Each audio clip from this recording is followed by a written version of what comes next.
যত সন্তান আছে, মানে মানুষ যতই আছে, আস্তিক হোক নাস্তিক হোক, ছোট হোক বড় হোক, নারী হোক পুরুষ হোক, আল্লাহর নিকটে 5টি প্রশ্নের উত্তর না দেওয়া পর্যন্ত এক কদমও সেখান থেকে নড়তে পারবে না। পারমিশন নাই, জায়গায় দাঁড়ায় থাকো, আগে উত্তর দাও, তারপরে নড়বা। 5টা প্রশ্ন কি? 5টি প্রশ্নের প্রথম প্রশ্ন হলো আন উমরিহি ফীমা আফনা। আল্লাহ তাআলা তোমাকে হায়াত দিয়েছিলেন 20 বছর, 30 বছর, 40 বছর, 50 বছর, 60 বছর। এই দীর্ঘ হায়াতে এই সময়টাকে তুমি কিভাবে ব্যয় করেছো? আল্লাহ যে তোমাকে হায়াত দিলেন, 60 বছর, 70 বছর, 50 বছর তুমি কি বেঁচে ছিলা? আল্লাহর দেওয়া এই নিয়ামত তুমি কিভাবে ব্যয় করেছো? আল্লাহর রাস্তায়, আল্লাহকে পাওয়ার জন্য, পরকালের জন্য, জান্নাত পাওয়ার জন্য, জাহান্নাম থেকে বাঁচার জন্য, আল্লাহর ইবাদতের জন্য ব্যয় করেছো, নাকি শুধুমাত্র দুনিয়ার পার্থিব লোভ লালসার জন্য ব্যয় করেছো? এই প্রশ্নের উত্তর তোমাকে আগে দিতে হবে, কারণ এটা ছিল আল্লাহর পক্ষ থেকে তোমাকে দেওয়া এক বড় নিয়ামত। প্রথম প্রশ্ন হায়াত সম্পর্কে। দ্বিতীয়, পরের প্রশ্ন হলো ওয়ান শাবাবিহি ফীমা আবলা।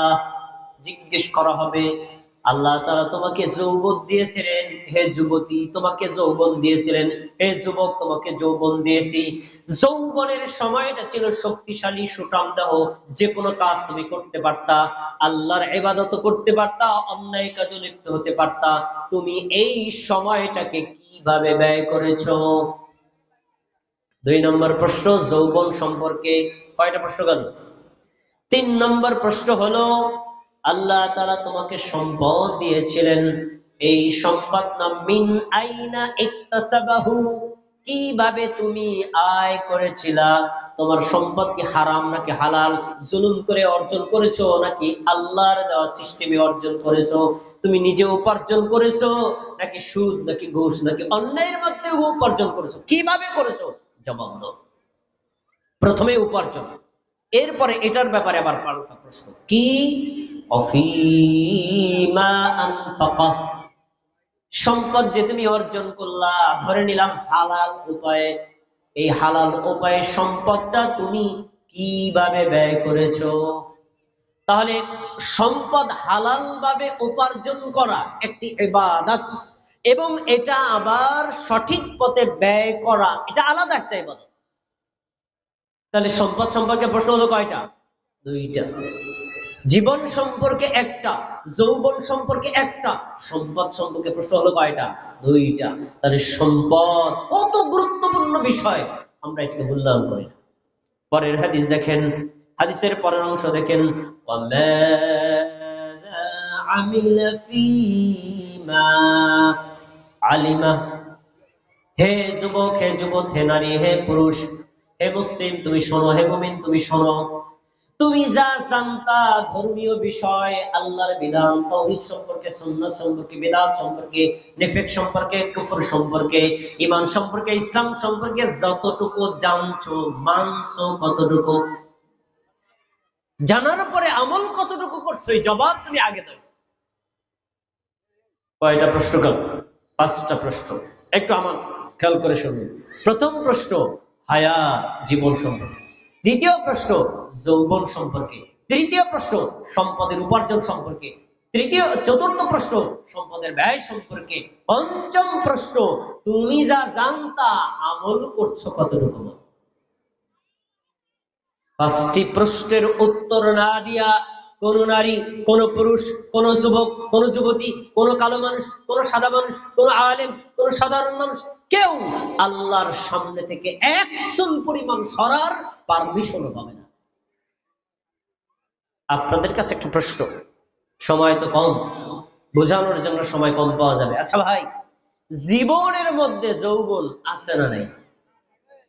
জীবন কি জন্ম নিলেন মৃত্যু নিলেন, পুরোটা সময় কি জীবন না? যৌবন কি এর পার্ট না? তা আল্লাহ তাআলা জীবন সম্পর্কে প্রশ্ন করেছেন, যৌবন সম্পর্কে আবার জিজ্ঞেস করার কারণ কি বলেন তো? কারণ জীবনের যতগুলো পার্ট আছে, অংশ আছে, এর ভিতরে মোস্ট ইম্পর্টেন্ট পার্ট হলো যৌবন। যৌবন এমন একটা জিনিস, এই যৌবন কেউ যদি আল্লাহর রাস্তায় ব্যয় করে, কিয়ামতের দিন আল্লাহ তাআলা সারা পৃথিবীর মানুষের সামনে তাকে স্পেশাল আলাদা সম্মান করবেন, যে সম্মান কিয়ামতের দিন অন্য অন্য সাধারণ মানুষ পাবে না। যুবক ভাইরা মনোযোগ দিয়ে শুনুন, সহিহ বুখারী হাদিস নাম্বার 660।